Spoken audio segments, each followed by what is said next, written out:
Hey man, it's time for part 2 of TSOG's totally rad funky jerseys. Solid as a rock.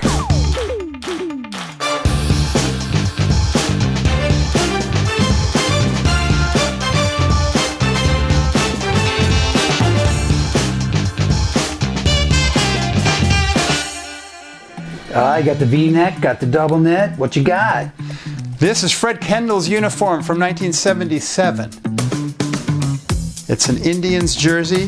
They had 3 colors this year. White at home, and then they alternated between blue and red. Poppin'. Yeah, it's popping. They look like giant tomatoes on the field. But I love this one because it has that kind of chiseled font. I don't know what about it screams Native American, but it just does.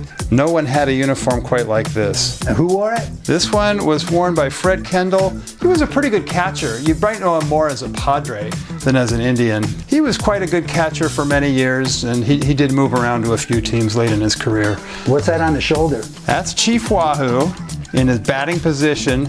They had that logo in the mid-70s. I think through the late 70s they used that one.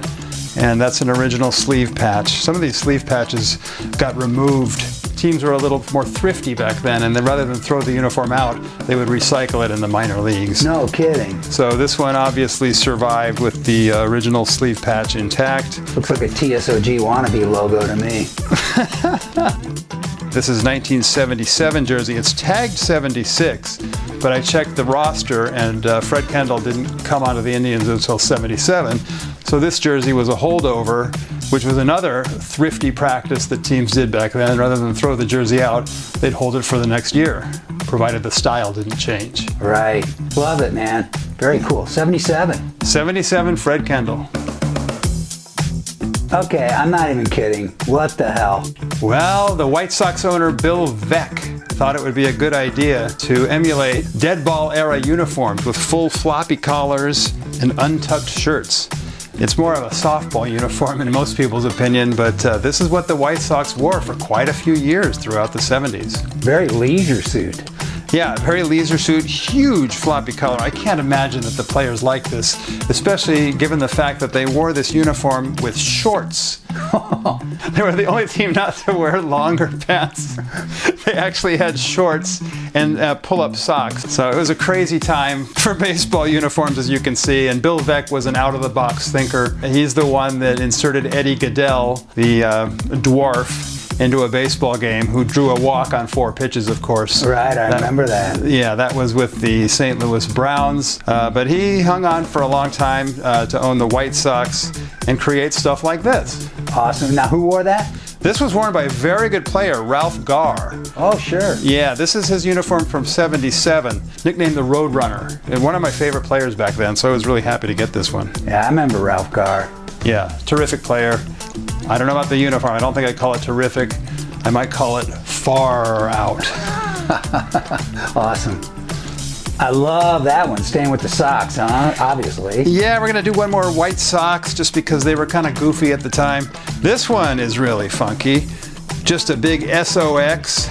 Not my favorite, but it wasn't a lot of people's favorites. In 1983, the White Sox actually won their division. They were eliminated in the playoffs by Baltimore, but that was a big comeback season for them. They had been a really bad team prior to that, and they were termed the winning ugly team. And it was because of these uniforms.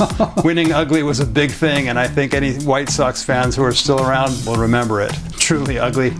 But that's why I love it. This was Darrell Boston's uniform. He was a pretty good outfielder. Sure. Played for the White Sox and a bunch of other teams. And it's got a really cool sleeve patch showing their 75th anniversary, which is really cool. Not the prettiest, but one that you remember very fondly. An irony of Boston and the Sox, but it's the White Sox. Yeah, kind of ironic there. Nah, it's not funny, but ironic. Right. Darrell Boston. Darrell Boston. All right, man, that is screaming funky. Yeah, this might be the quintessential funky uniform of the 70s and 80s. This one was Dickie Thon's uniform. Dickie Thon was a really promising all-star shortstop, had a great future ahead of him, and unfortunately got hit with a pitch right in the head by Mike Torres in 1984. Getting hit by the pitch messed up his eyesight and his equilibrium, and he was never quite the same. Well, at least he didn't have to look at that uniform. Yeah, I guess having bad eyesight was a good thing back then.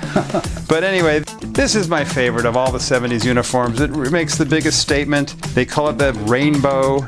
It's got all these shades of beautiful orange and red and yellow with the Astros and the big star. Really, really a innovative uniform at the time. Now there is another Astros version that has a circle around the numeral on the back. That one is super rare. I think that's a 1 or 2 year style. This one doesn't have the circled number, but it is still pretty cool. It's all original. It's truly a sight to behold. I'll say. Dickie Thon. Awesome. Okay. Was that good? Yeah. Hey man, how fun was that? Mark's totally rad, funky jerseys. Thanks for sharing, Mark. Right on. All right. Hey, listen, don't forget to subscribe. We got the ball right here. It says hit me. Okay, all you gotta do is hit it and subscribe. I don't see anything. It's there.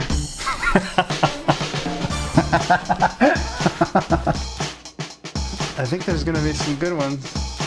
Yeah, it's fun.